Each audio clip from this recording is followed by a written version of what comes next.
بندہ کوئی عورت مردوں کی طرح بال کٹوائے، مردوں کی طرح کا شوز پہن لے، کپڑے پہنے، فرمایا وہ جنت کی خوشبو بھی نہیں پائے گی۔ جو مرد عورتوں کی طرح لمبے بال رکھ لے اور وہ کندھوں سے نیچے سے لے جائے اور وہ پونی کر لے تو یہ حرام ہے۔ ایسی کنڈیشن میں نماز پڑھے تو اس کی نماز ہی مکرہ تحریمی واجب الیاد ہے۔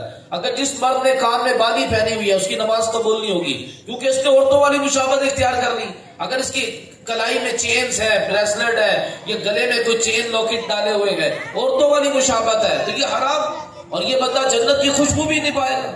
بنی اسرائیل میں بھی نا ایک شخص تھا، اس کی تھوڑی سی خود و خال جو تھی نا وہ عورتوں والی تھی۔ اس نے کہا چلو میں ویسے تھوڑا بہت عورتوں کی طرح لگتا ہوں، کیوں نہ عورتوں کی طرح لمبے بال رکھ کر عورتوں والے کپڑے پہن کر اپنی جنسی تسکین حاصل کی جائے، فائدہ حاصل کیا جائے۔ اب جو بندے نے لڑکی والا آئی ڈی کارڈ بنوا لیا، اب وہ لڑکیوں والے کپڑے پہن کر لڑکیوں کے لیڈیز سوئمنگ پول ہوتے ہیں وہاں پہ جا سکتا ہے، لیڈیز جم ہوتے ہیں وہ وہاں پر جا سکتا ہے۔ اب لڑکی لڑکوں والا آئی ڈی کارڈ بنا کر کہے گی مجھے مردوں والی جائیداد دو، بالکل ہی نظام درم برم ہو کر رہ دے گا۔ عجیب و غریب قسم کا بل پاس کیا، بل ایسا پاس ہوا ہے کہ اعلیٰ سیلاب والا عذاب تو آ گیا، جو قوم لوط والا پتھروں والا عذاب تھا نا وہ بھی عذاب نازل کر۔ برحال وہ اس نے جو بنی اسرائیل میں جو لڑکا تھا اس کا نام تھا نسوہا، تو اس نے لڑکیوں والے کپڑے پہن لیے اور اپنے آپ کو لڑکی کی طرح لمبے بال رکھ کر وہ عورتوں کے حمام میں جاتا تھا، عورتوں کے حمام میں جا کر عورتوں کو مساج کیا کرتا تھا اور اپنی جنسی تسکین حاصل کرتا تھا۔ لیکن انسان کے اندر ایک ضمیر تو ہے نا، ضمیر اس کو ملامت کرتا تھا کہ میں ایک غلط، ایک ناجائز حرام کام کر رہا ہوں۔ کئی بار یہ کام چھوڑتا لیکن پھر اس گناہ کے اندر مبتلا ہوتا، عورتوں کے کپڑے پہن کر عورتوں کے حمام میں گھس جاتا۔ ایک دن یہ عورتوں کے حمام میں گیا تو شہزادی آئی ہوئی تھی، تو شہزادی کو اس نے مساج کرنا شروع کر دیا۔ ابھی شہزادی کو مساج کر ہی رہا تھا کہ اعلان ہوا کہ کسی عورت کو حمام سے باہر نہ نکلنے دیا جائے، شہزادی کا ہار گم ہو گیا ہے، سب کی تلاشی لیجیے۔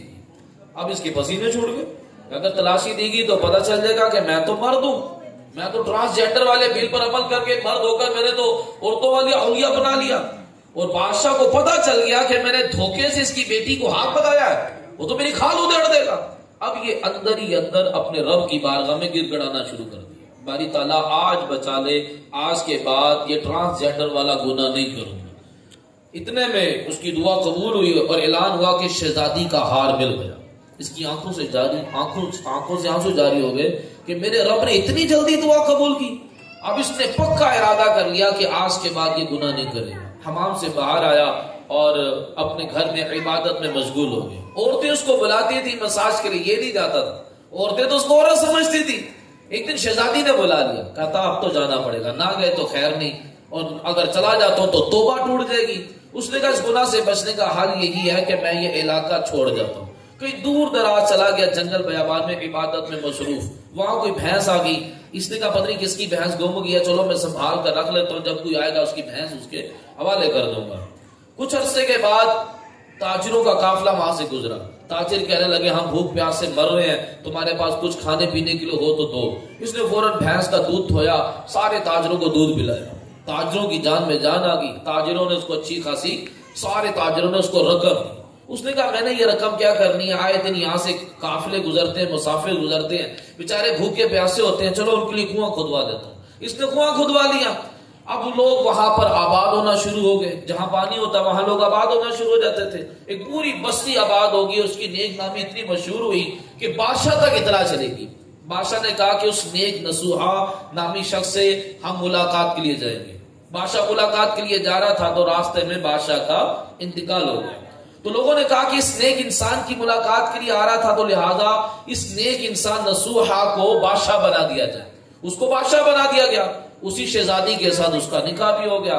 اپنے ملک میں اس نے عدل و انصاف قائم کیا ہوا تھا اور غریبوں کی اور مصیبت زدوں کی داد رسی کرتا تھا۔ ایک دن تخت پر بیٹھا ہوا تھا تو ایک شخص آیا، کہنے لگا بادشاہ سلامت، کچھ عرصہ پہلے میری بھینس گم گئی تھی، ابھی تک مجھے ملی نہیں، میری مدد کر۔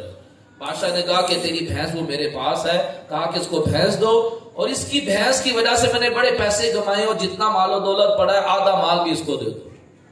بھینس لے کر آئے اور صندوق بھرے ہوئے مال سے بھی لے کر آئے، کہا یہ بھینس بھی لے جا اور یہ سارا مال بھی لے جا۔ وہ شخص کہنے لگا بادشاہ سلامت، نہ تو میں انسان ہوں نہ یہ بھینس ہے، میں بھی فرشتہ ہوں اور یہ بھی فرشتہ ہے، ہم دونوں آپ کے امتحان کے لیے آئے تھے، آپ امتحان میں کامیاب ہو گئے ہیں، لہذا آپ کو بادشاہت بھی مبارک ہو، آپ کا رب بھی آپ سے راضی ہو۔ تو جب بندہ گناہوں سے سچی توبہ کرے اور توبہ پر قائم رہتا ہے تو اللہ تبارک و تعالیٰ اس پر انعام و اکرام کی بارشیں عطا فرما دیتا ہے۔ نبی پاک صلی اللہ تعالی علیہ وسلم کے میلاد کے لیے کسی قسم کی دلیل کی ضرورت نہیں ہے، محبت میں دلیل کی حاجت نہیں ہوتی۔ حضور صلی اللہ علیہ وسلم وضو فرما رہے تھے تو